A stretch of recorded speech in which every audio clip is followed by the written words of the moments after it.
जय श्री राम भक्तों स्वागत है आपका हमारा चैनल देववाणी में। भक्तों, आपको हमारी कथाएं कैसी लगती हैं हमें कमेंट करके ज़रूर बताएं।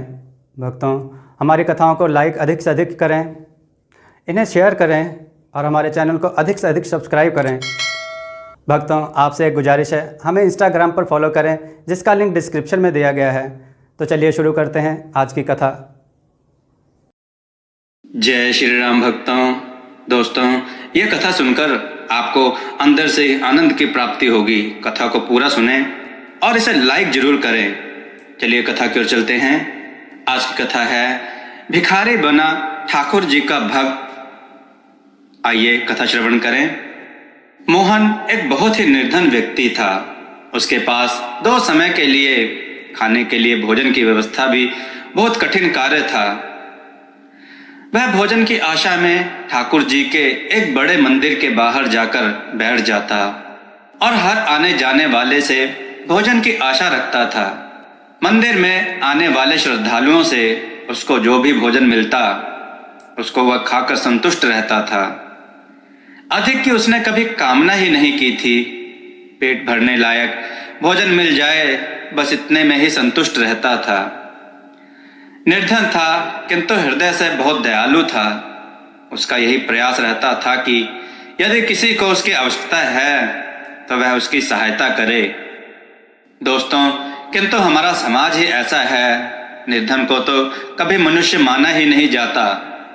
उसकी सहायता लेना तो दूर, कोई उसको अपने पास भी नहीं आने देता। किंतु मोहन अपने धुन में मस्त रहता था। कभी उसको ज्यादा भोजन प्राप्त हो जाता था तो वह अपनी आवश्यकता के अनुसार भोजन रखकर शेष भोजन अपने ही जैसे किसी निर्धन भूखे को दे देता था। कई बार ऐसा भी होता था कि उसको सारे दिन थोड़ा सा भी भोजन नहीं मिल पाता था। तब उस दिन वह भूखा ही रह जाता था, किंतु किसी के प्रति मन में कोई मैल नहीं रखता था। एक दिन ठाकुर जी के मंदिर में एक बहुत बड़े संत दर्शन के लिए पहुंचे। स्वभाववश मोहन ने संत से भी भोजन की अपेक्षा रखी। संत समृद्ध और संपन्न व्यक्ति थे। मोहन को देखकर उनको उस पर दया आई। आती भी क्यों ना, संत तो आखिर संत होते हैं। उन्होंने करुणावश उसकी सहायता करनी चाहिए, किंतु फिर उनके अंदर का संत जागृत हो उठा। उन्होंने उसका उद्धार करने के उद्देश्य से मन में सोचा, यदि मैं इसकी आज सहायता करता हूं तो उससे इसका क्या भला होगा। ज्यादा से ज्यादा आज का भोजन मिल जाएगा, कल यह फिर भिक्षा मांगेगा। यदि मैं कुछ दिनों के लिए इसके भोजन की व्यवस्था करता हूं तब भी उतने दिनों तक ही भोजन प्राप्त कर सकता है। उसके बाद फिर से भिक्षा मांगने लगेगा। ऐसा तो उसका जीवन यूं ही व्यतीत होता जाएगा। इस अभागे के लिए कुछ ऐसा किया जाए जिससे इसका जीवन ही सुधर जाए। ऐसा विचार कर उन्होंने मन ही मन ठाकुर जी का स्मरण किया और मोहन को झिड़कते हुए बोले, अरे क्या भोजन की रट लगा रखी है। कभी किसी समय भजन में भी ध्यान लगाया है। ठाकुर जी के मंदिर के द्वार पर आकर भी हर किसी से भिक्षा मांगता रहता है। अरे भिक्षा मांगनी है तो ठाकुर जी से मांग, वही सबके दाता हैं। जितना प्रयास तू प्रतिदिन भोजन प्राप्त करने के लिए करता है, उसका रत्ती भर भी यदि ठाकुर जी को प्राप्त करने के लिए करता तो तेरी यह दुर्दशा ना होती। मेरे पास तुझको देने के लिए कुछ नहीं है। जब मांगना है तो ठाकुर जी से मांग। इस प्रकार मोहन को झिड़कते हुए संत वहां से चले गए। किंतु संत की यह बात मोहन के हृदय को लग गई। उसके मन में ठाकुर जी को प्राप्त करने की लालसा जाग उठी। उसने मन में निश्चय कर लिया कि अब मैं कभी किसी व्यक्ति से भिक्षा नहीं मांगूंगा। जो भी मांगूंगा ठाकुर जी से ही मांगूंगा। निर्धन था, फटे हाल था, कई दिनों से स्नान भी नहीं किया था, जिस कारण उसके वस्त्रों और शरीर से दुर्गंध आती थी। अपनी इस बुरी स्थिति को देख मोहन ठाकुर जी के मंदिर में प्रवेश करने का साहस नहीं कर पाया।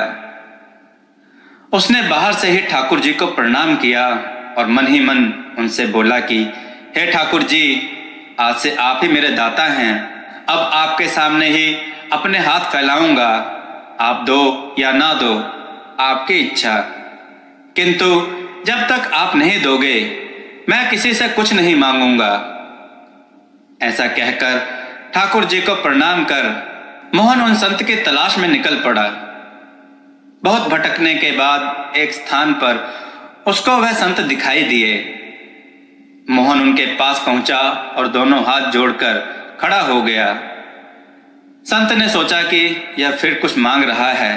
तब उन्होंने कहा, तू फिर आ गया, तेरी समझ में नहीं आया? अरे मेरे पास तुझको देने के लिए कुछ नहीं है। संत ने इतना ही कहा था कि मोहन उनके चरणों में गिर पड़ा और बोला, महात्मा जी, मैं आपसे कुछ मांगने नहीं आया हूं। आपने तो मुझको वह दे दिया जो एक राजा भी नहीं दे सकता। अब तो बस आपका आशीर्वाद पाना चाहता हूं।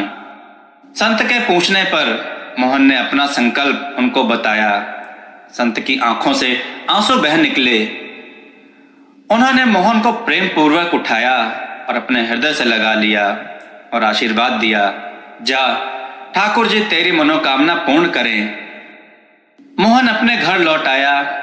उस दिन के बाद वह प्रतिदिन ठाकुर जी के मंदिर तो जाता, किंतु भिक्षा मांगने नहीं। बस मंदिर के बाहर बैठा रहता और ठाकुर जी का ध्यान करता रहता। इस प्रकार कई दिन बीत गए। उसको किसी से कोई भोजन प्राप्त नहीं हुआ, किंतु उसने किसी से भोजन की मांग नहीं करी। 4-5 दिन जब भूखे रहते व्यतीत हो गए तो मोहन ने सोचा कि मैंने ठाकुर जी को कभी कुछ अर्पित नहीं करा, बल्कि उनके नाम से मांगता ही रहा। शायद इसी कारण वह मुझ पर दया नहीं कर रहे हैं। किंतु वह निर्धन जिसके पास भोजन के लिए भी कुछ नहीं था, भला ठाकुर जी को क्या अर्पित करता। तब उसने विचार किया कि क्यों ना ठाकुर जी को फूलों की माला ही अर्पित कर दूं, कुछ तो दे ही दूं।